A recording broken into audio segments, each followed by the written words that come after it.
Well, what we are doing now is assembling more of these rafters, and John Tesno there is using a high-speed, very good drill to drill through this galvanized steel, and we are assembling them. They are in 5 parts, and each part has to go in appropriately, and you put them together with the bolts and make the hoop. And this happens to be like 30 foot wide, and will be almost 15 foot high.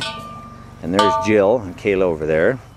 And then once these rafters are assembled, then we are moving slowly over here, and we will be putting them in place down into the ground posts. But that'll be for a little while later. As you see, he's got the ground posts in here. They're all leveled and very plumb. And see the bolts holes there. And the rafters are laid out. And then this afternoon, after we put some scaffolding up to make them more secure when we're doing the work, we'll be putting them together. So that's the assembly line so far.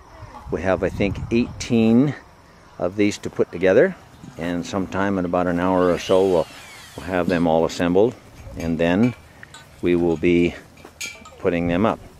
And we did learn a little trick here. When we drill these holes, pre-drill these holes for the hex nuts that go in, we found that if you use a piece of duct tape and just put over the edge of the pipe, then your drill bit will not walk, and you're much more secure.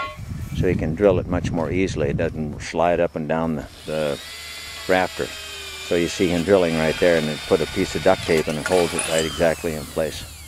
So that's the procedure now. Rick is laying out the end pieces, and they're all numbered, so you can appropriately put one number into the other number. And of course it's kind of easy because it goes male to female and female to male and so forth all the way around the top and through the end. So we'll stop for now. We'll take some more videos in a few minutes. Okay, so this is putting together the purlins, and they've been pieced together, and then they have screws in them also to keep them from coming apart once it's all up. And then these are the rafter support kit, and we ordered the extra support kit because we get a lot of wind out here. We don't get a whole lot of snow load for the most part, but we do get a lot of wind. And so these rafter support kits just go every, I can't remember, every 4th support maybe, something like that. And then they just add some extra strength to the entire greenhouse structure so that hopefully the wind won't rip it apart. I guess we'll see. And then they also use them quite often in high snow load areas to hold up snow that may land on the greenhouse. So things are coming along pretty good. As you can see, we have all of the rafters, the top part, the rounded part, laid out up there.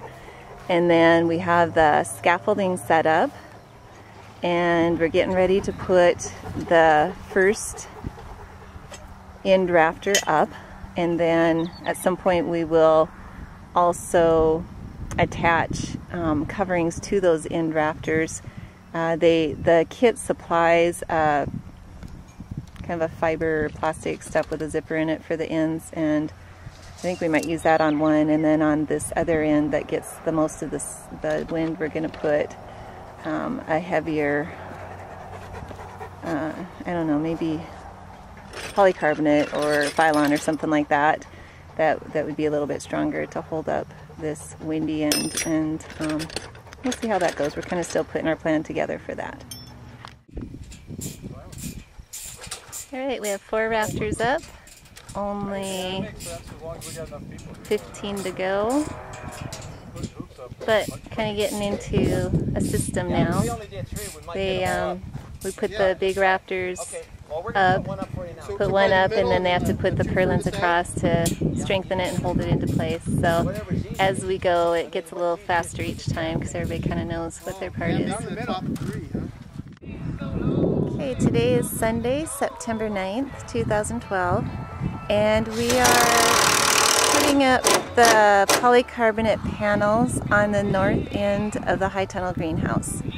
So far what we've done is essentially put together all of the kit of the framework of the greenhouse, all the rafters and the baseboards and everything, and then we added in a more permanent set of end walls because of the high winds that we get out here pretty much year round, but especially in the winter time. So you can see the framework. This is the north end, and there will be a walk-through door just to the left of the ladder, and then there's a garage door that we've already put on right behind where the ladder is.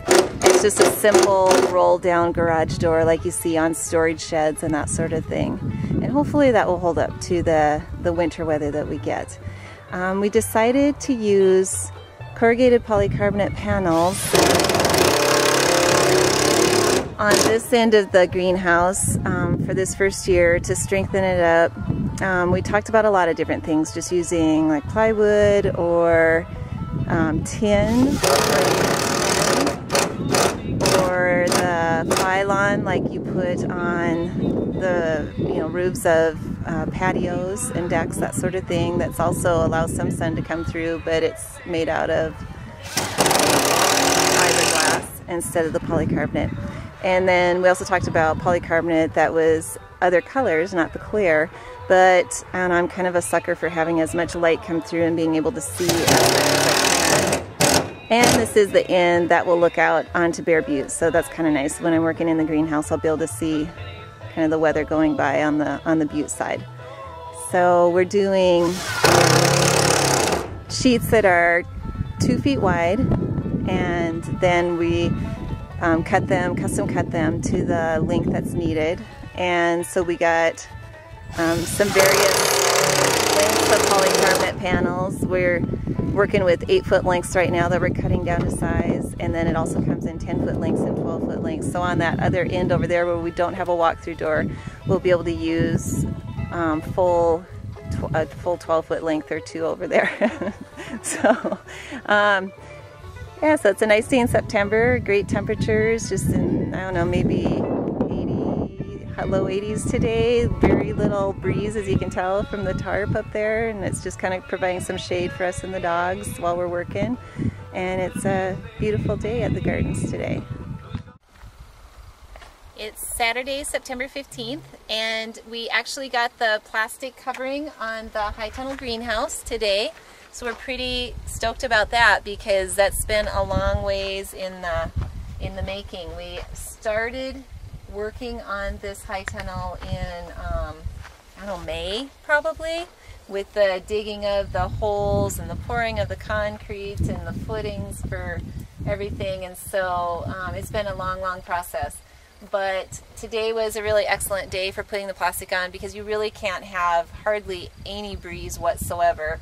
And amazingly, it was a day that was just like this, like it is right now, all day long, with just a very light breeze. And that actually helped a little bit in getting the plastic over. And then we just had about 6 people that were working on holding the plastic down and then getting it put into place.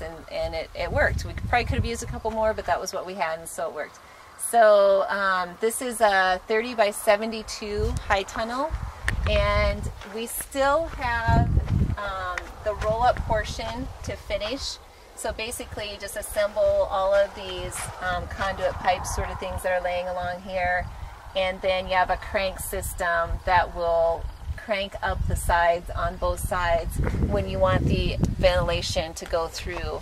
And that is that's what makes a high tunnel. A high tunnel is that instead of just having doors that open on the ends and ventilation that way, and then say fans or something, you have these walls that actually roll up, where the plastic rolls up on both sides or one side depending on how much you need for any particular day, and that gives ventilation for the plants that are growing inside so that they don't get too humid or too warm, that sort of thing. So okay, so this is the end wall that comes in the kit with the high tunnel that we ordered. And this is a Farm Tech high tunnel. I guess we can't really give any sort of critique on it yet because we haven't grown anything in it, but they come pretty highly recommended. But this type of end wall, which is just basically a vinyl or a big piece of a tarp almost with zippers in it, and then these tie straps, is not, we know it's not going to hold up out here in the weather that we get in Meade County, South Dakota. And so for this year, for this winter, we did put this end up on the south end, but then you can see we did furring strips along there to really butt it up strong against the framing that we put underneath. Normally on a high tunnel you would not have all the framing that you can kind of see underneath there and the furring strips. It would just be that end.